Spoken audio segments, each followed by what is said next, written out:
Thank you, Presiding Officer. I don't believe that any member of this Parliament today has taken part in a debate to come here and talk down the NHS.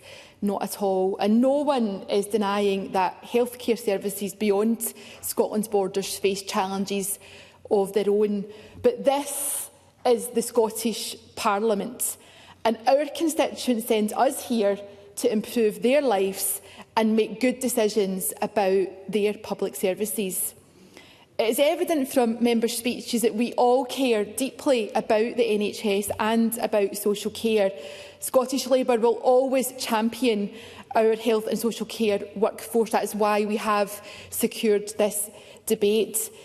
And MSPs were not unique, but through our advice surgeries and our casework, we know more than most the challenges and pressures that people experience, the delays and the barriers, what it's like for people trying to access care, for their families and for the workforce. We heard a very poignant example from Alex Cole-Hamilton about his own father who has a health scare and is waiting anxiously for results.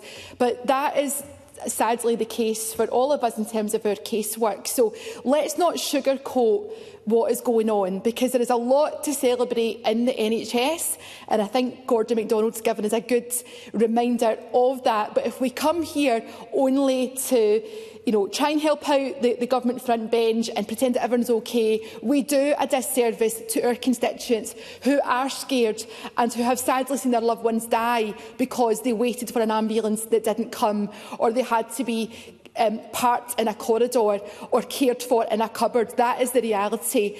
And it's not a word I use lightly, but the term that comes to mind is permacrisis. This is not winter pressure, a seasonal issue. This is now the new normal for our NHS and for social care.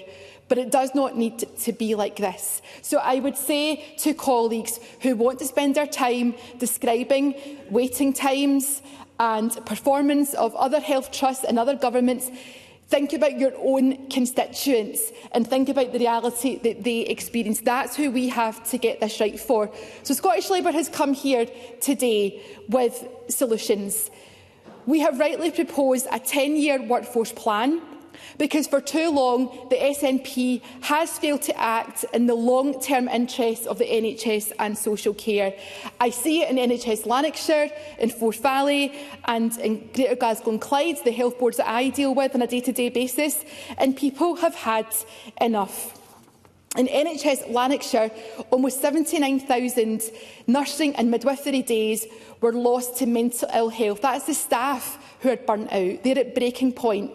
What about safe staffing levels? Apparently we have legislation on that. When is that actually going to make a difference? NHS in Scotland has spent at least £900 million on agency nursing and locum doctors since 2019. The NHS is hemorrhaging money because of the SNP's failure to recruit and retain. And just in my final seconds, I just want to say a brief word about mental health. The children who are being let down, because not once has this government met its CAMS targets of seeing 90% of referrals within 18 weeks. My constituent Karen McKeown from Bells Hill lost her partner to suicide. That has affected her life and her children. She fights for reform. She has a petition in this Parliament. I have to ask the Scottish Government, when will they actually get real? Respond to Karen and the many others like her who have had their lives destroyed because government is failing to listen and act in the long-term interests of this country.